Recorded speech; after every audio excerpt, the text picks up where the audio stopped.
de número 6.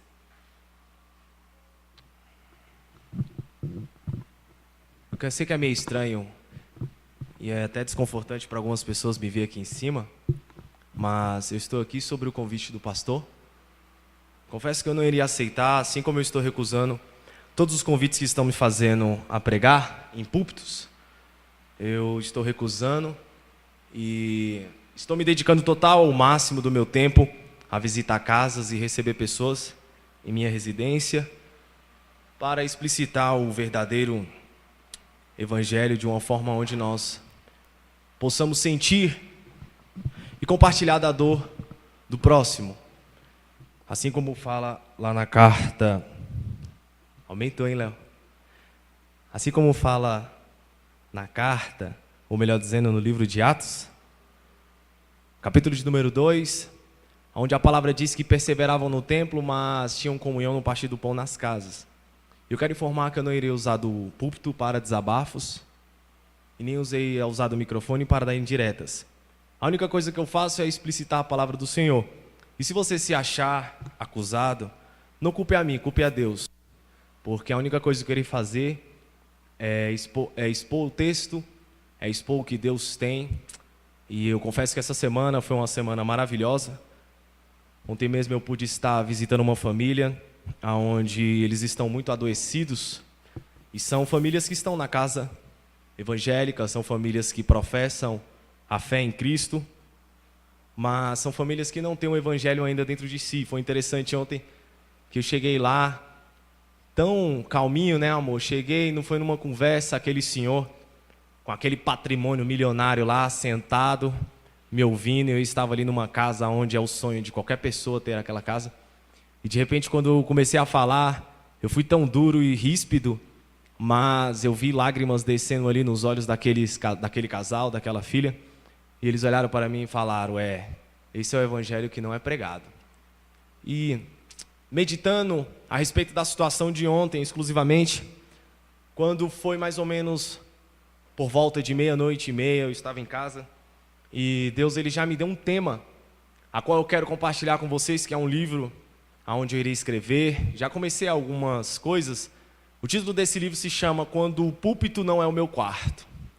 Eu quero expor vocês aqui um pouco deste livro que eu irei escrever e dessa mensagem que eu quero trazer para vocês.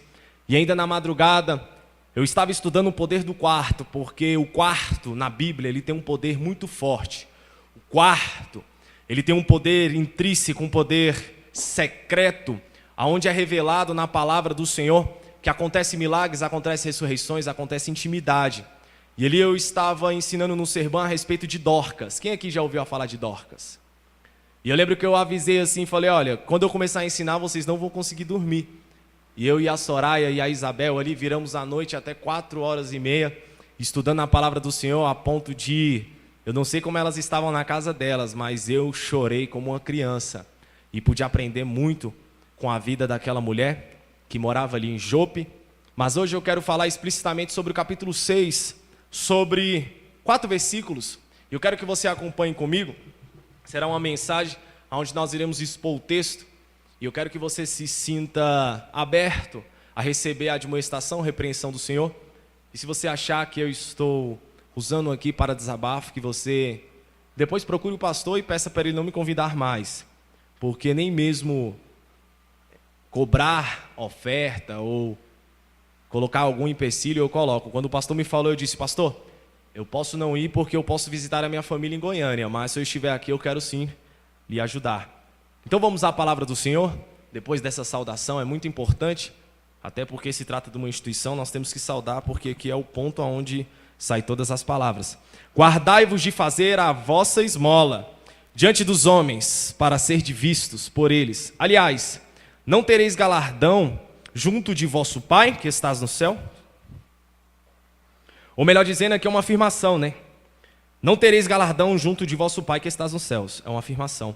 Quando, pois, deres esmolas, não façais tocar trombeta diante de ti, como fazem os hipócritas nas sinagogas e nas ruas, E aqui a palavra trombeta significa gritar alto. Se você for lá para Isaías 58, o Senhor manda Isaías gritar como voz de trombeta. Então aqui quando a palavra fala trombeta, ele está falando sobre uma voz alta, sobre clamar, sobre anunciar.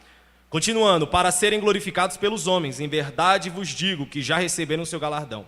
Mas, quando tu deres esmolas, não saiba a tua mão esquerda o que faz a tua direita, para que a tua esmola seja dada ocultamente e o teu pai, que vê em secreto, te recompensará publicamente. Vamos ler mais 2 versículos? E quando orares, não seja como os hipócritas, pois se comprazem em orar em pé nas sinagogas e às esquinas das ruas, para serem vistos pelos homens. Em verdade vos digo que já receberam o seu galardão.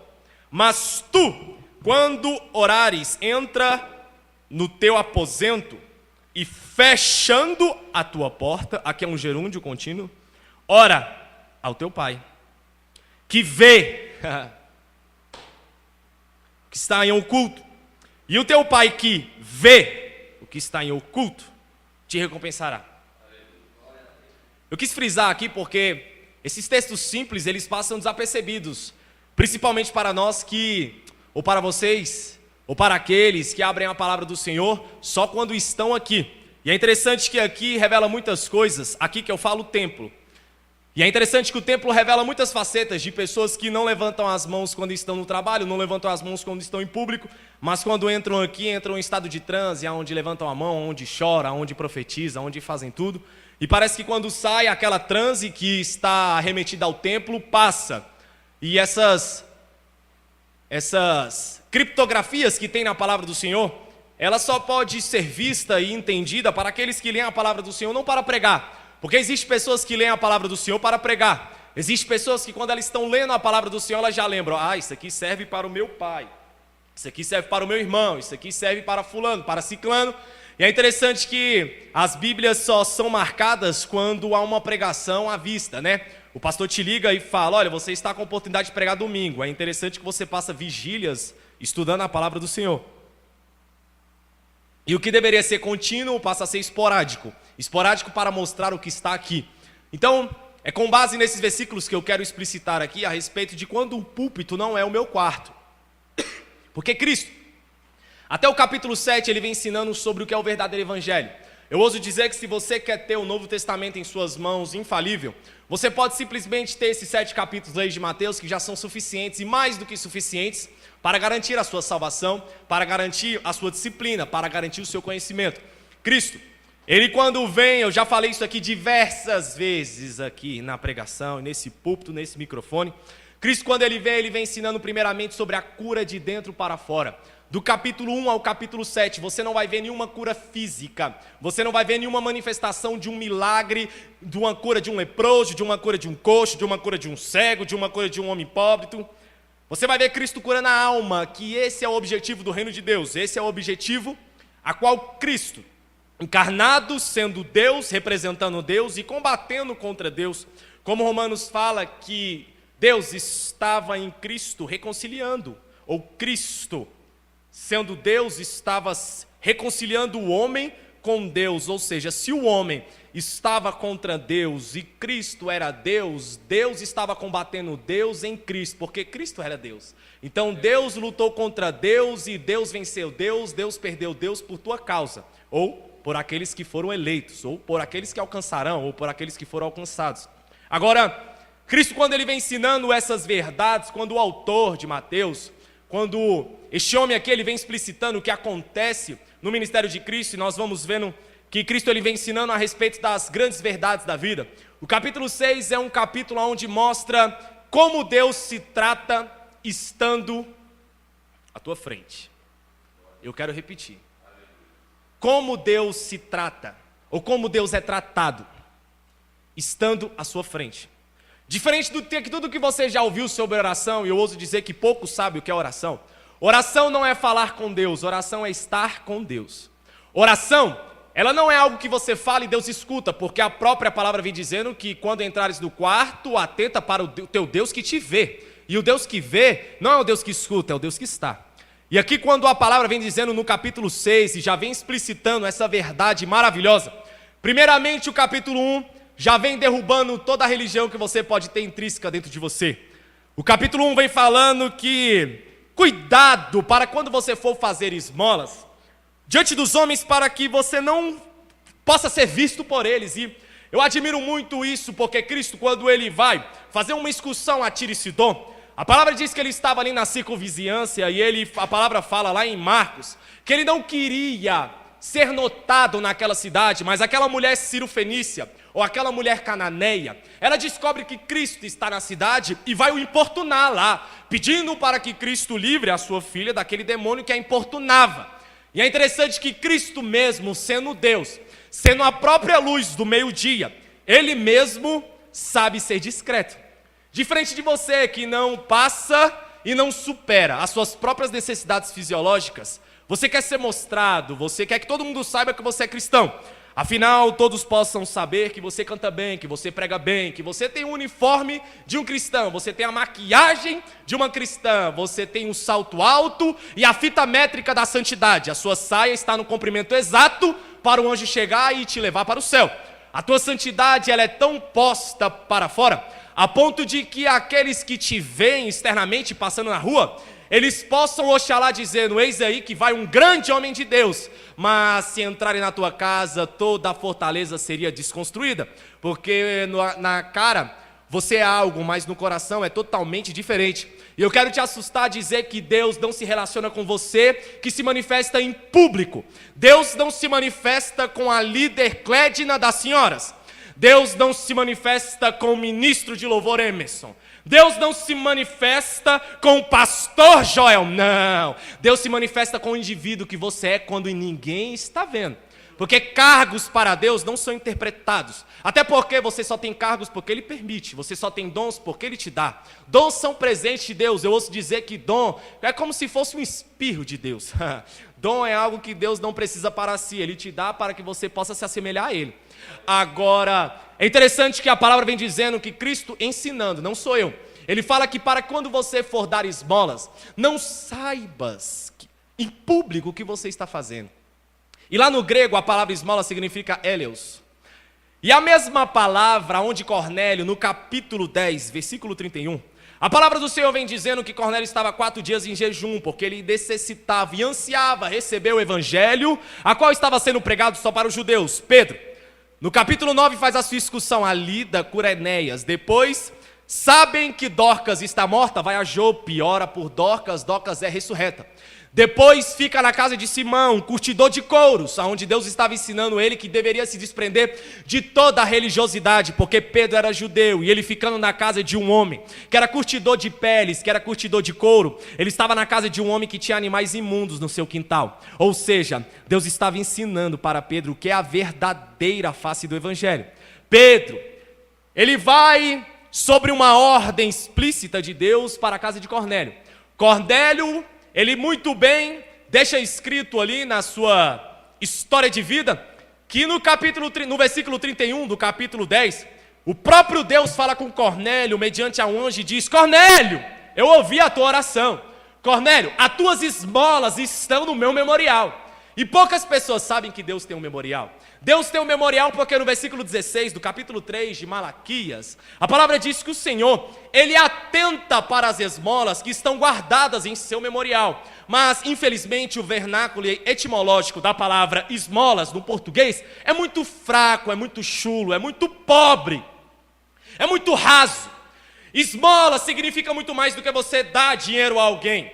Esmolas, no grego, no vernáculo original da palavra, vinda da raiz da palavra eleos do grego, significa compaixão e misericórdia. Você se compadece com aquele que é digno de compadecimento. Você tem misericórdia com aquele que é digno de misericórdia, ou aquele que não mesmo era digno de misericórdia. Ou seja, eu me compadecerei a quem eu quiser me compadecer. Eu terei misericórdia de quem eu quiser ter misericórdia. Ou seja, eu estive nu, então tu não me destes de vestir. Eu estive com fome, tu não me destes de comer. Eu estive com sede e tu não me destes de beber. Ou seja, Cristo, Ele é alimentado quando nós ajudamos os necessitados, porque na verdade os necessitados são necessitados para você, porque na Bíblia os necessitados são o seu patrão. Você só está na condição que você está porque o necessitado, ele foi feito ou ele está na condição de necessitado para você o servir. Você nunca vai passar da condição de um servo. O máximo que você pode alcançar é a condição de um servo. Tudo que Deus deu para você foi a condição de um servo. Para aqueles a qual tem uma consciência explícita do evangelho brotando dentro da sua alma, eles alcançam o patamar de serem amigos de Deus. Mas, porém, entretanto, a palavra quando fala, eu estou atentando para as suas esmolas, eu estou atentando à maneira que você se relaciona com aqueles que estão no mundo. Eu me atento com como você esquece do seu pecado, a qual você estava tão cabisbaixo há meses atrás, como você estava tão vituperado na sua consciência há meses atrás, mas é interessante que Deus te perdoou, Ele te lavou, Ele te limpou, e hoje você está aqui dentro da casa de Deus julgando todos os que estão lá de fora, porque você tem uma amnésia da graça que me assusta, ou melhor dizendo, você me enoja com a sua amnésia da graça. A graça, ela é manifesta com aqueles que estão mais profundamente encharcados pelo lodo do pecado. É isso pelo menos que o Salmo 40 vem ensinando. A graça é como uma cachoeira, que quanto maior é a queda, mais forte a água desce.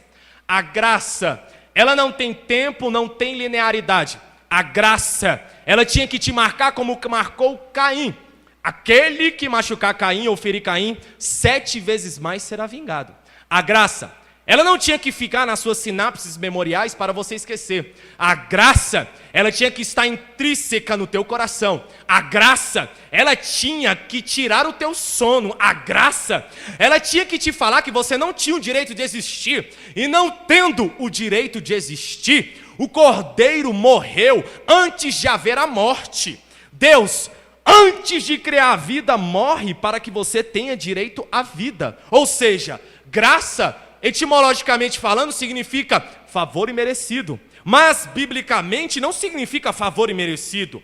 Significa direito não existido. Porque você não tinha direito de existir, mas Deus te deu uma existência.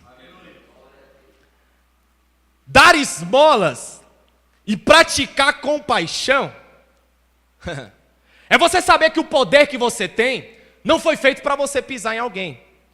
É para saber que você recebeu um dom, recebeu um talento, ele não serve para você se achar que é melhor que o próximo ou achar que está em uma elevação maior, porque você não é, você está. Você não é, você está. O único que existe, coexiste, subexiste sendo Deus é Cristo. Ele é. Ele não era sendo, ele é. Qual é a dificuldade de entender um Deus que é? Deus nem existe, porque para entrar na existência ele tem que entrar na linearidade do tempo. Deus nem pensa, porque se ele fosse pensar, ele tinha que entrar na linearidade dos neurônios. Deus nem se manifesta, porque se ele fosse se manifestar, ele tinha que entrar na capacidade da visibilidade. Ele nem mesmo tem isso no absoluto que está acima da eternidade, ele não tem.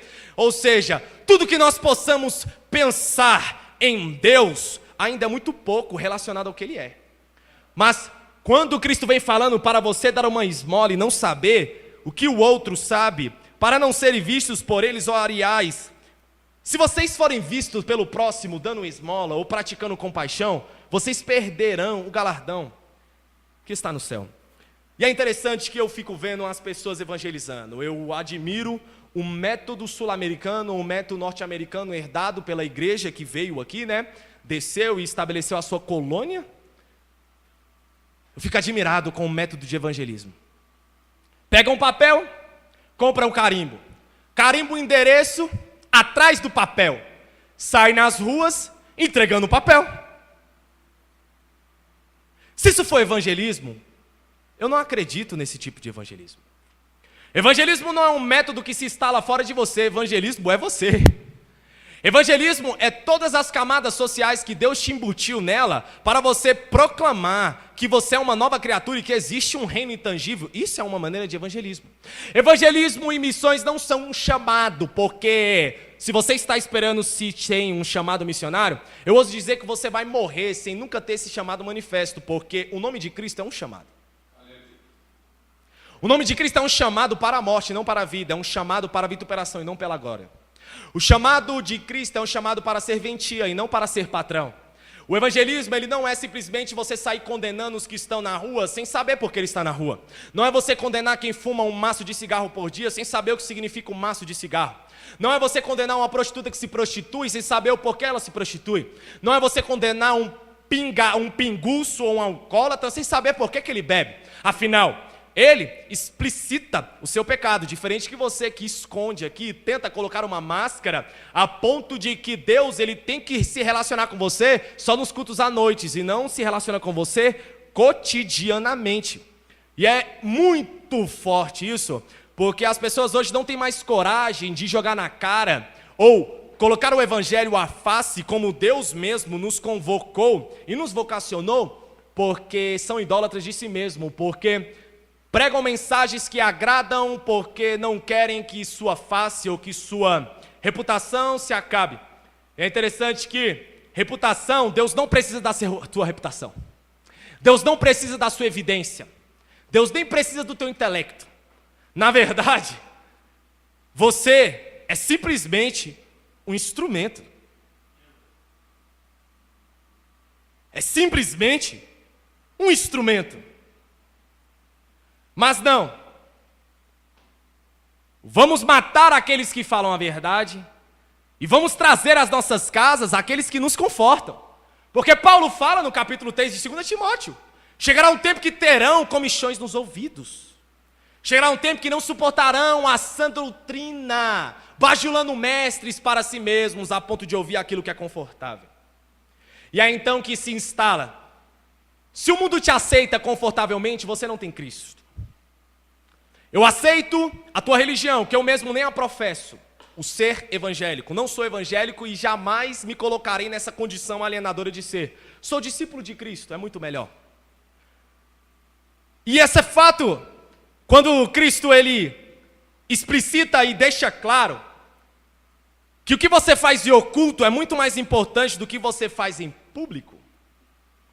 É porque ele está falando que se você for querer fazer em público aquilo que é para fazer em oculto, vai gerar uma esquizofrenia dentro de você. E aqui o pastor ele pode falar um pouco bem o que é esquizofrenia. E se você analisar muitos membros das denominações religiosas, eles são esquizofrênicos. Eles são esquizofrênicos que não sabem a sua natureza de caráter, não sabem a sua personalidade. Eles não sabem para que foram chamados. Ou afinal, não sabe nem para onde está indo. E para quem não sabe para onde está indo, qualquer lugar é lugar. Versículo 2. A palavra diz que quando pores der esmolas, não troque a trombeta diante de ti, como fazem os hipócritas. Ou seja, se você for evangelizar, não precisa tirar foto e postar no Facebook para todos saber que você está evangelizando. Se você der esmola, não adianta postar uma foto que você está ajudando o necessitado na rua, porque isso aí você já recebeu o seu galardão. Não adianta tirar um selfie com aquele que está passando fome, a ponto de mostrar no selfie que você é superior a ele, ou sair no vídeo promocional da igreja que você está com a mão no ombro de um viciado, mostrando domínio, mostrando que você tem mais capacidade de luz, você tem mais capacidade de percepção. Afinal, você não é ímpio, você não está no mundo, mas eu pergunto, o que está no mundo? O que significa o mundo? O que significa o mundo? Ontem mesmo eu perguntei a uma membra da Igreja Batista, onde ela estava condenando a sua irmã que saiu da igreja. Aí eu perguntei para ela, quem está no mundo? A sua irmã que saiu da igreja ou a tua igreja? Quem está no mundo? Vocês meninas que usaram uma roupa domingo e já estão pensando qual roupa vão comprar na Feira dos Goianos para usar no próximo domingo? Vocês que usaram uma saia aqui já estão pensando se vão na Forever 21 comprar outra saia, qual cor, qual que eu usei, qual sapato, porque eu não posso ficar repetindo. Ou você menina que vem à frente sabendo que tem um glúteo grande e coloca uma calça bem apertada e você chega antes do culto para sentar bem no centro para que todos possam ver a sua protuberância, né? Que está um pouco acima do teu cóccix para que todos possam te tratar como diva. Ou você menina que se atrasa à igreja ou se atrasa ao culto, se arrumando no espelho, colocando uma sombra, fazendo uma escovinha, colocando uma maquiagem, a ponto de que sua maquiagem é simplesmente uma maquiagem, não uma cirurgia, porque assim como Davi tentou maquiar o seu pecado matando Urias, Deus mandou o profeta fazer uma cirurgia nele. Eu estou dizendo que você está precisando de um profeta ou do próprio Espírito para fazer uma cirurgia dentro de você. O que é? quem é que está no mundo? E ela olhou para mim e disse, eu acho que nós estamos no mundo. Ou seja, a igreja que era para ser o baluarte, o atalaia, que impede o mundo de entrar, é o lugar onde o mundo está mais instalado. É onde o mundo ele está gritando em nossos corpos, é onde o mundo está gritando nas nossas falas. Porque domingo eu experimentei algo aqui, onde eu fiquei estupefato com o fato de como tratar o corpo do Senhor. E é interessante que tratam o corpo do Senhor como um vinho e um pão. Você sabia que eu nem preciso vir à igreja para cear? Você sabia quantas vezes eu já ceei lá na Austrália, pegando um pãozinho de forma e um vinhozinho e orando? Isso é muito mais ritual do que a própria essência.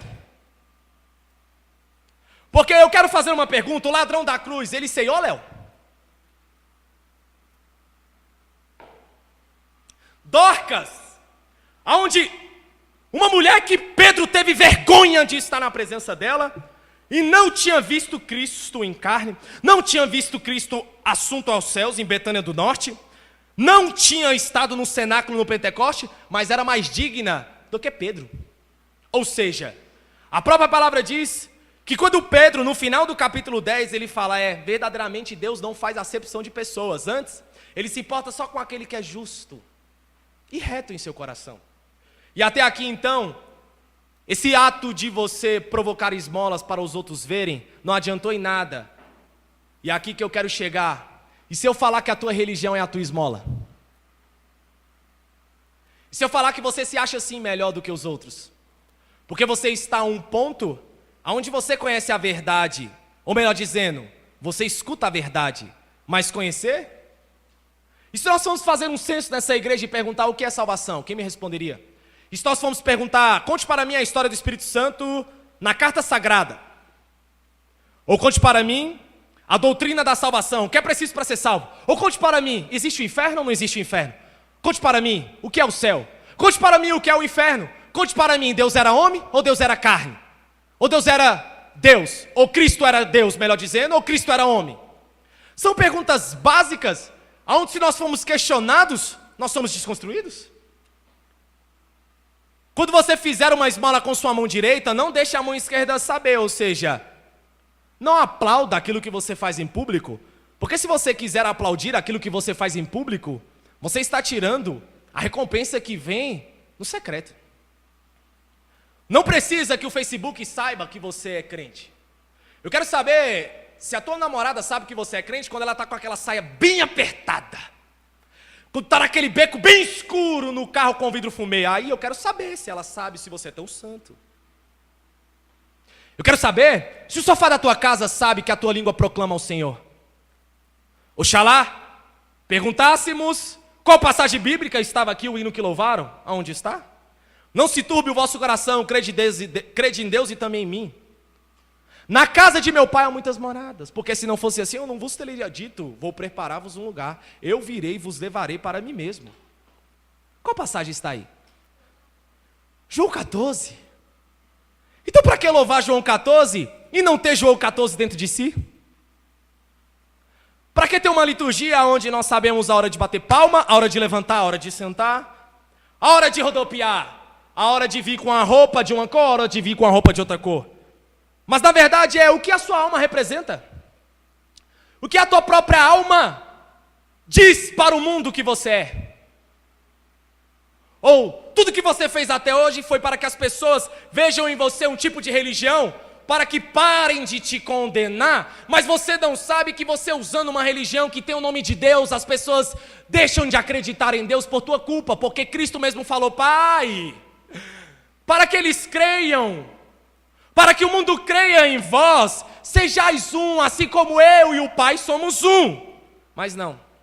Na ceia eu compreendi algo onde não afetou em nada em mim.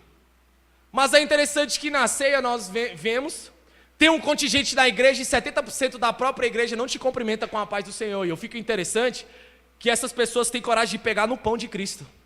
No pão que é o corpo, achando que é o pão do cordeiro, mas não sabe que estão comendo o pão do cabrito que está em Êxodo 12. E é por isso que não querem mais ouvir os atalaias pregando a verdade, não querem mais ouvir aqueles que estão anunciando. Ou seja, seria melhor que eu visse o atalaia anunciando fumando um cigarro, porque eu me sentiria mais feliz. Mas é interessante que as pessoas que te decepcionam, elas não te decepcionam porque te decepcionam, elas te decepcionam porque elas não fazem parte do mesmo vínculo que o seu. Não comem da mesma mesa, não comem da mesma injustiça. E se Deus, Ele fosse um mendigo, ou fosse alguém que necessitasse de algo, o que você teria a oferecer a Ele? Porque o Evangelho, ele não só se manifesta como uma metanoia. O Evangelho, ele se caracteriza em roupas doadas, ele se caracteriza em famintos alimentados. O Evangelho se caracteriza em obras. Versículo 4. Para que tua esmola seja dada ocultamente, e o teu pai que vem em secreto te recompensará publicamente. Espera aí. Eu fiquei muito tempo brigando com essa mensagem. Porque eu fico imaginando como é a maneira de Deus recompensar publicamente. E eu fui ler e analisar a história de Paulo. De fato, prêmios, coroas, anéis, títulos, dinheiro, Paulo não ganhou. De fato, Pedro, crucificado de cabeça para baixo, da maneira que o mundo tem como recompensa, ele não foi recompensado. E de fato é que hoje eu tenho que sentar na minha TV no sábado e abrir um canal televisivo e ouvir um pastor, Silas Malafaia, falando de sucesso ministerial, como se sucesso ministerial fosse jatinho. Como se sucesso ministerial fosse dinheiro na conta. Então, se isso é sucesso ministerial, me perdoe. Paulo foi fracassado, Cristo foi fracassado, Pedro foi fracassado, Tiago foi fracassado e Tomé. O pastor falou aqui da Síria. Vocês sabiam que quem evangelizou a Síria foi Tomé? Vocês sabiam que foi Tomé que evangelizou os povos do Oriente Médio na parte do norte? Foi Tomé, o incrédulo. E é incrível que para o incrédulo, né, Deus deu as pessoas mais duras e fechadas. Porque foi incrédulo para você, porque para mim Tomé ele foi muito íntegro. Não creio se eu tocar. E é interessante que você professa um Deus que você diz que crê, mas na verdade você quer tocar. Mas não fala que quer tocar. Na verdade, o maior ateu é você que professa um Deus, mas não vive. Na verdade, o ateísmo não é só no fato de não crer em Deus, mas o ateísmo é o fato de Deus ser anulado em nós. Na verdade, o ateísmo é eu professar um conhecimento que eu não tenho manejado. Na verdade, o ateísmo é eu professar uma fé que se reduz em obras e não ter obras para justificar a minha fé. Na verdade, um ateísmo é eu professar fazer parte de uma igreja histórica e não saber o que significa a história dessa igreja histórica.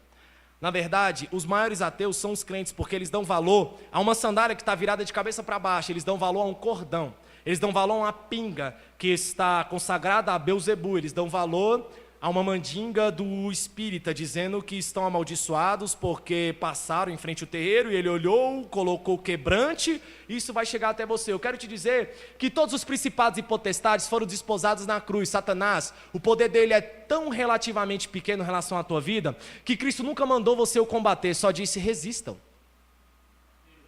O pior diabo que pode ter é você. Você é o teu próprio diabo. A marca da besta não é algo que irão colocar em você. A marca da besta é o que você faz em você mesmo. 6 no corpo, 6 na alma e 6 no espírito. É você em todos os centros de dimensões. É você nos 5 sentidos, nos 6 instintos. É você no desejo, no sentido, na vontade. É você na fé, no amor e na esperança. É você, corpo, alma e espírito.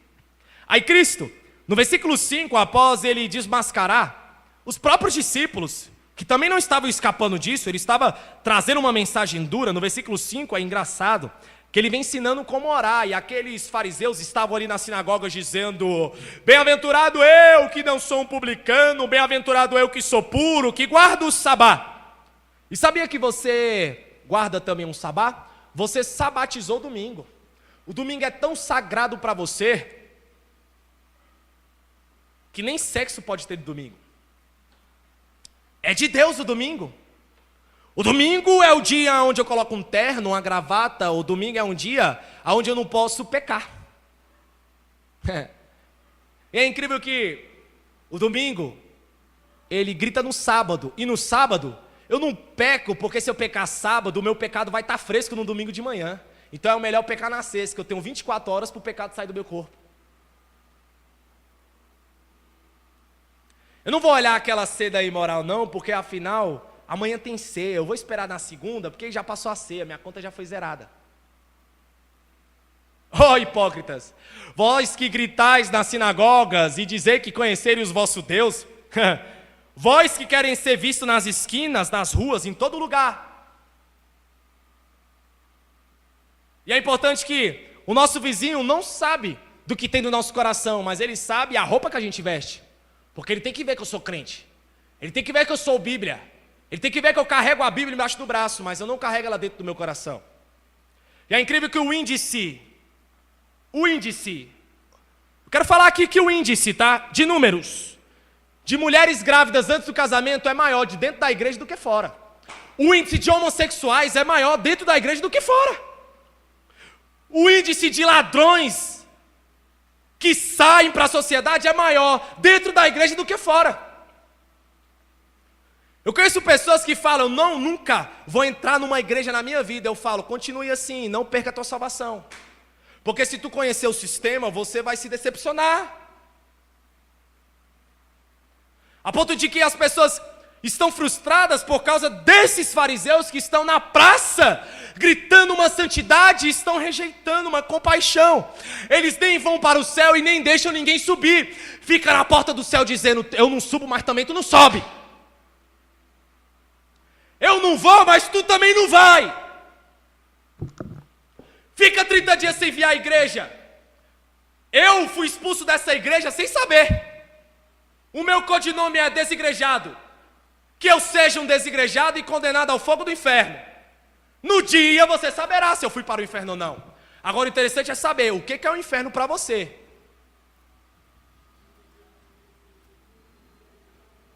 Qual é a verdade de tudo isso? Onde se resume a minha fé? Em um ato explícito ou um ato implícito? Onde se resume a minha fé? Onde se resume a fé de um pai que não fala com o filho, mas vem à igreja pregar a igreja. E não fala com o filho. E prega a igreja, e ceia na igreja, e ministra na igreja, e faz tudo na igreja. Qual é o fato de você casado não ter uma vida sexual ativa com sua esposa? Na verdade, você nem gosta do sexo. Sua esposa é um poço de descarga de sêmen. É gostoso ali na hora, mas depois acaba tudo. E qual é a verdade de falar do arrebatamento, que é a grande boda do casamento? Qual é a verdade disso? O que se resume no templo? Tudo se resume no templo. Faltou terça, eu quero saber porque faltou terça. Eu vou atrás, deve estar em pecado, deve estar... Meu Deus, deve estar abraçado com o diabo. Mas na verdade é você que se abraça porque você perde tanto tempo falando dos outros.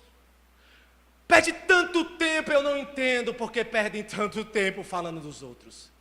Eu gostaria de entender, Cristo, qual é a osmose? Qual é o conhecimento que vem por osmose? Aí eu denegri o meu irmão.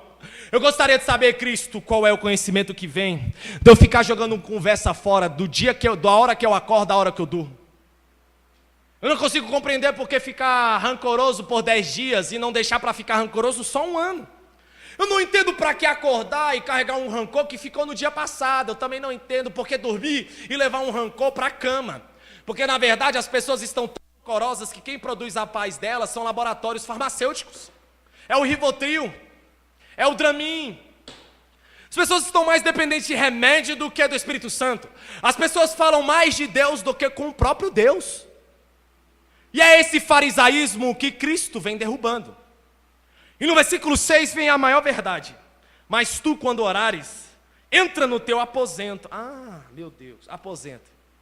Pelo menos na época da minha avó, e eu creio que na época da mãe do pastor, era muito difícil a gente conhecer o quarto das pessoas mais velhas. O quarto da minha avó, eu ouso dizer que eu nunca deitei na cama da minha avó. Porque era algo secreto, é algo íntimo. Antigamente os filhos eram feitos no quarto e não nos carros. Não nos motéis. Não na beira do lago, não dentro da piscina, não no mar, não no pé de árvore. Era feito na cama. Antigamente, a cama significava algo. E esse quarto secreto, esse aposento, Cristo mesmo vem falando, quer falar comigo? Entra aí. Mas deve ter um leão muito grande, pastor Joel, dentro de um quarto, para uma pessoa que só se manifesta com Deus em público. E eu falei ontem algo no Serban e afirmo aqui, isso vai para a internet e vai percorrer quantos anos você quiserem viver. Ou quantos canos quiserem torcer, porque tem pessoas que torcem como Jonas. Você sabia, Clédida, que a palavra diz que Jonas arma uma tenda e fica na arquibancada olhando para ver o que ia acontecer com Nínive. Tem pessoas que estão armando a tenda para só esperar algo na minha vida. Espere. Eu vou dizer que eu posso adulterar, eu posso matar e roubar, nada me derruba da graça. Eu não perco a minha salvação, que ela não é minha, eu já estou salvo. Nem aqui eu estou arrebatado. Isso aqui é um lampejo de um passado. Na verdade, nada acontece, tudo já aconteceu. Um dia você vai entender isso. Isso aqui é só um sopro da consciência, que foi feita no haja luz. Isso aqui, na verdade, já acabou. Tem um ponto final. Apocalipse tem bênção apostólica. Agora, entrar num aposento é um local onde eu tenho que ter minha intimidade com Deus, onde eu não tenho microfone, onde eu não tenho violão, onde eu não mando ninguém sentar, ninguém levantar, ninguém bater palma e ninguém dizer glória a Deus. É um lugar onde eu não manipulo. É um lugar onde eu não exerço influências. É um lugar onde o meu contra-cheque não vale nada. É um lugar onde é só eu e Deus. Agora, encontrar esse Deus em um aposento é muito difícil, porque ter um Deus que Abraão teve é fácil. Ter um Deus que Moisés teve é fácil, é só eu dizer, o meu Deus é o mesmo de Abraão. Não sei nem o que ele fez comigo, mas ele fez com Abraão. Agora, ter o nosso próprio Deus é o que é difícil. Porque a palavra diz lá em Gálatas, que Paulo fala que tudo sofria perseguições. Ele fala dos naufrágios, fala das picadas de cobra, fala das chibatadas, fala das chicotadas, fala das agressões, fala das prisões, fala das calúnias.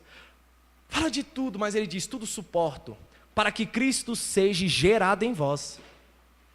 Você sabe o que é ser gerado Cristo dentro de você?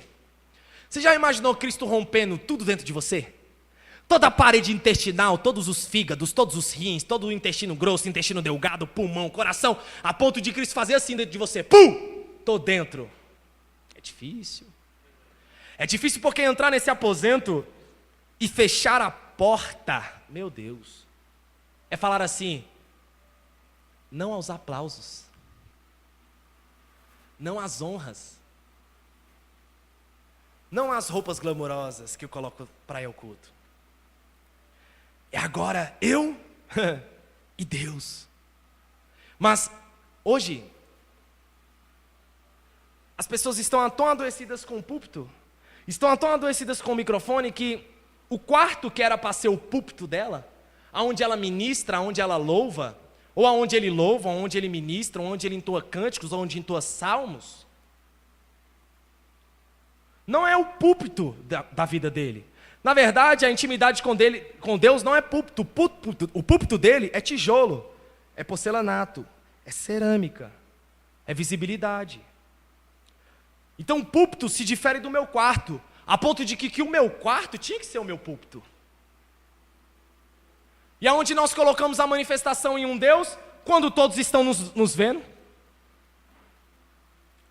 E eu quero te dizer que você pode pecar uma vez e pode pecar 2 vezes, mas brigue com o pecado e o pecado tomará a tua identidade.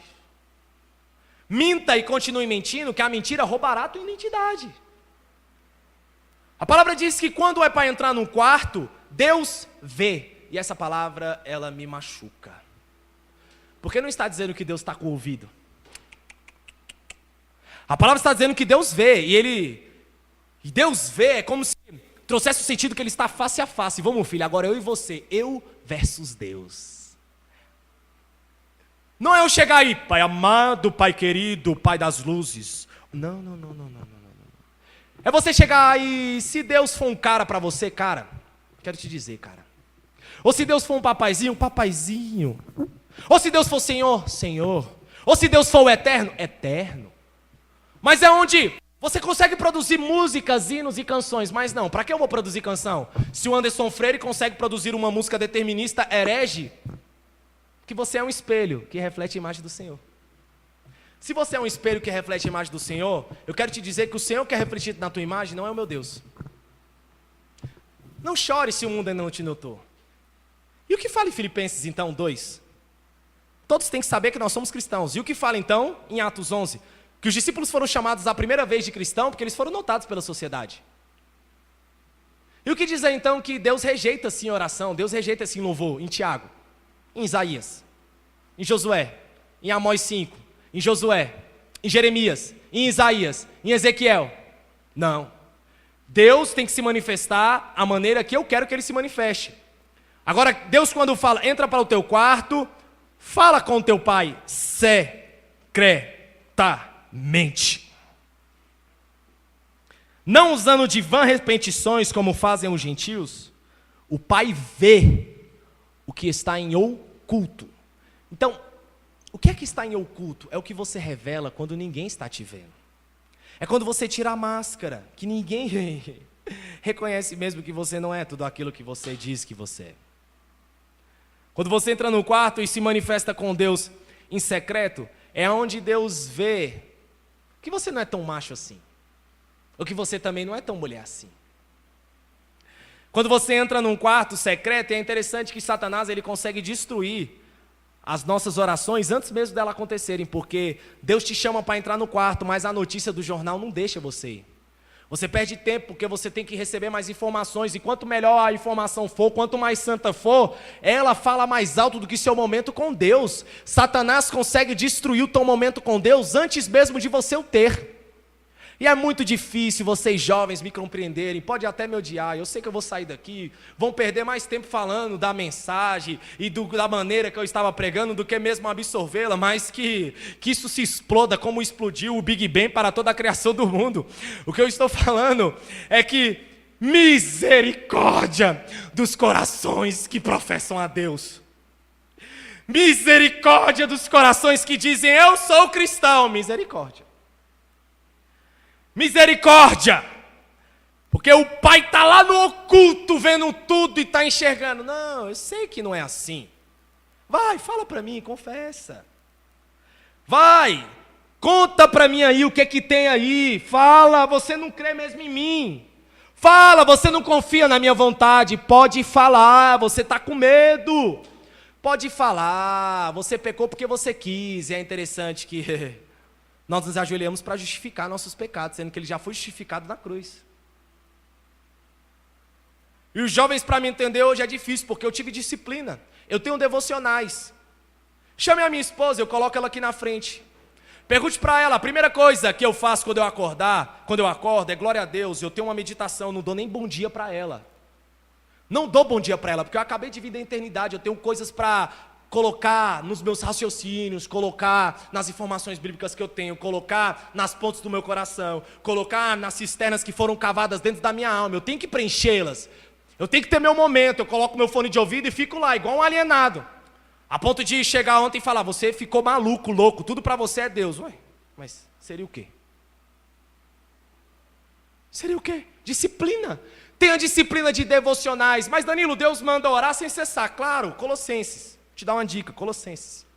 Orar sem cessar é você fazer da sua vida uma oração. Você dirige orando, você põe gasolina orando, você vai ao banheiro orando, tudo é orando. Mas devocional é lugar secreto. Tem que ter um período. Tem que ter um lugar onde Deus sabe que vai te encontrar face a face. Onde não tem maquiagem. Onde não tem creme da Avon. Não tem perfume da Victoria's Secret.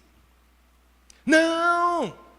É onde Deus sabe quem você é. A ponto de chegar para Jacó e falar, Jacó, quem tu é? Eu estou encerrando. Jacó, quem tu és? Você sabe por quê? O anjo do Senhor, que era Cristo, perguntou para Jacó quem tu és? Porque Jacó vivia como Esaú, nem Deus sabia quem ele era. Jacó, tu é Esaú ou é Jacó? Quem tu é? Eu sou Jacó. Pois vamos ter uma conversa aqui, que você vai sair daqui não como Jacó, você vai sair com outro nome, com Israel, como Israel. E será que você não entendeu que você está tendo um ataque esquizofrênico, que você não sabe quem você é, e Deus está falando e está perguntando quem você é? Fala para mim quem você é, ou você é só o que se manifesta no púlpito? Eu sou homem de falar que eu estava conversando com o pastor. Pastor, eu estou na Cogic há 3 anos, ou meio, ou estava, né, que me tiraram dela. Tá bom, seja que for. Eu nunca vi um seminário sobre louvor na igreja. Na verdade, o que significa louvor? Quem foi Jedutum, Asaf e Omã? Alguém sabe? Os maiores salmistas da Bíblia. Os turnos que pertenciam ao tabernáculo, à tenda. O que é a composição da música? Harmonia, melodia, harmonia e ritmo? Concordância, dissonância, distonância? Corpo, alma e espírito? A alma é a harmonia que se submete à melodia. E o ritmo representa o corpo que se submete à harmonia. Tudo que tem muito ritmo, tem muita carne, tem muito suor. É por isso que o sumo sacerdote não entrava suado no Santíssimo Lugar. É por isso que no Santo Lugar tinha violino, tinha harpa, melhor dizendo, instrumento de corda, porque traz suavidade, é melodia. Aí não, eu estou aqui louvando. Eu estou aqui com a voz bonita e, na verdade, eu sou levita. Você não é levita porque você tem a voz de taquara rachada. Mas levita não é um dom. Levita é uma função que foi extinguida. Você não é da tribo de Arão? E da tribo de Levi? Você é sacerdote segundo a ordem de Melquisedeque. E tem uns que se sobressaem e viram da ordem de Zadok. Aí são coisas que nós vemos aqui que se diferem do quarto. Eu quero saber quem é você no quarto. Você é um roncador? Então por que você não pega o microfone e ronca aqui na igreja? Quem você é? Você é um camarada que tua esposa vai fazer um carinho pra você, você já dá uma cotovelada nela? Por que você não chega na igreja e dá uma cotovelada nela? Tem que mudar tudo na igreja? O que isso representa? O que essas cadeiras brancas representam pra você? O que você fica vendo no seu celular no quarto? É putaria? É o quê? Então por que não vê aqui dentro da igreja? Vamos passar aqui um banner aqui, ó. Vamos passar vídeos que você vê no WhatsApp. Mas não pode. Porque o que eu vejo em casa é diferente do que eu vejo na igreja. É onde o púlpito não é o meu quarto. O seu quarto tem que ser o seu púlpito. O seu quarto tem que ser onde você pega o microfone e começa a louvar para o Senhor. O seu quarto tem que ser o lugar onde você mergulha na Escritura. O seu quarto tem que ser o lugar onde você fecha as portas para tudo e ter um encontro com Deus, a ponto da cerâmica saber o gosto do teu catarro.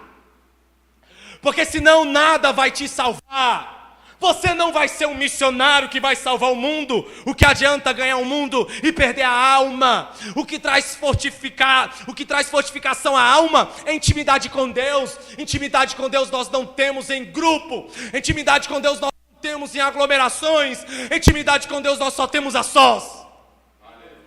Eu nunca vi um homem ser considerado homem de Deus tendo relampejos enquanto está em hipnose grupal. Enquanto está aqui, um está colocando um teclado, o outro está colocando um acorde e vai indo, a ponta da lágrima desce, não sabe nem por que desceu a lágrima. Isso é hipnose aglomerativa. Isso é muito fácil de fazer. Aí nós chegamos aqui e colocamos nossa identidade. Saímos daqui, trocamos de identidade. Chega em casa, pega outra identidade. Deus está perguntando, quem você é? Não fique com vãs repetições. Não fique falando, Deus amado, Pai querido. Ah, papaizinho. Ah, não, oração não é isso. Oração é estar com Deus. E aqui eu quero deixar a minha mensagem muito mais odiado do que amado. Mas que seja isso a minha vida inteira.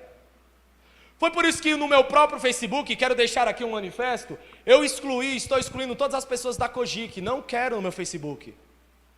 Não fica com raiva de mim, eu não tenho obrigação. Se manifesta comigo pessoalmente, me liga. Para que ficar sabendo da minha vida lá? Não quero. Mas excluiu do Facebook, por que me excluiu do Facebook? Ah, tá em pecado, deve estar traindo a Soraya. Foi isso que falaram. Deve estar batendo na Soraya. Não. Por que não fazer diferente? Você sabia que você não tem tempo para falar mal da pessoa que você ora? A não ser que você seja um suicida. Porque falar mal da pessoa que ora, toda vez que você ora, você arrota.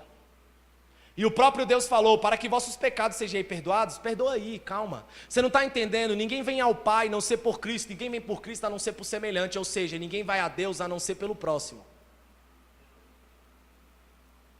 E eu só quero orar agradecendo, para Deus nos livrar de todo mal, e colocar um escudo, um baluarte sobre a minha vida, a ponto de que a ética, a ponto de que a moral não me derrube,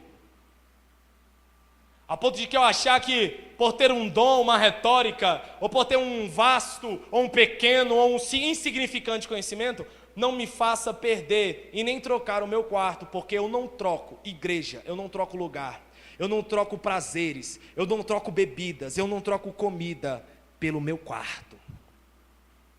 O meu quarto é o lugar mais sagrado para mim. O meu quarto é o lugar onde eu não preciso ir a profetas, né, Léo, para receber respostas. No meu quarto eu tenho um acalento. Eu quero deixar essa mensagem a você.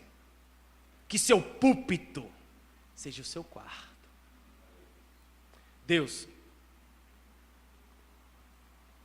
eu te agradeço, ó Pai, porque o Senhor, ó Deus, sabendo que é o início das dores, ó Deus, sentindo dores de parto nessa criação, o Senhor, ó Pai, está sendo expulso da humanidade, mas o Senhor ainda grita, Senhor. E eu peço a Deus, que aonde o Senhor gritou dentro dos nossos corações, qualquer vida, Pai, que o Senhor tenha gritado, ó Deus, possam entender, ó Deus, o tempo, ó Pai, de se manifestar, meu Deus, fora da religião. Aqueles, ó Pai, que o Senhor tem um plano e uma eleição de salvação, ó Pai, salva, Senhor. Pai, assim como o Senhor, ó Deus, revelou, ó Pai, a Ananias e Safira, meu Deus, a realidade do que era ter uma vida, Senhor, hipócrita, meu Deus, traga, meu Deus, a consciência da realidade do que era, ó Deus, se arriscar a ter ainda esse tipo de vida, Pai. Abençoe, ó Deus, o pastor Rogério que encabeça esta obra, Senhor. Guarde a saúde, meu Deus, do pastor, o seu coração, ó Pai. Guarde, meu Deus, das costas, da coluna, da espinha, meu Deus, das vértebras, ó Pai. Tão machucadas, ó Deus, e que foram, ó Deus, colocadas a um esforço que ele não poderia fazer. Mas eu oro a Ti, ó Pai, para que o Senhor venha com um refrigério, Senhor. Eu oro a Ti, ó Deus, para que o Senhor, ó Pai, venha, meu Deus, iluminar o pastor Joel, que está aqui também, ó Pai, e o pastor Ribamar como braço direito e esquerdo, meu Deus, do pastor, ó Pai. Que eles possam conduzir, Senhor, este rebanho, ó Pai, possam conduzir as vidas, Senhor, a uma verdadeira realidade do Evangelho, ó Pai. Meu Deus, manifeste a Tua graça, Pai. Mais uma vez, meu Deus, não, ó Pai, a esta terra, mas dentro da nossa memória, para que nós não possamos ter amnésia, Pai, referente à Tua graça. E assim que eu oro a Ti, ó Deus. Pastor, em nome de Jesus, amém. Aleluia. Pode fechar, amor.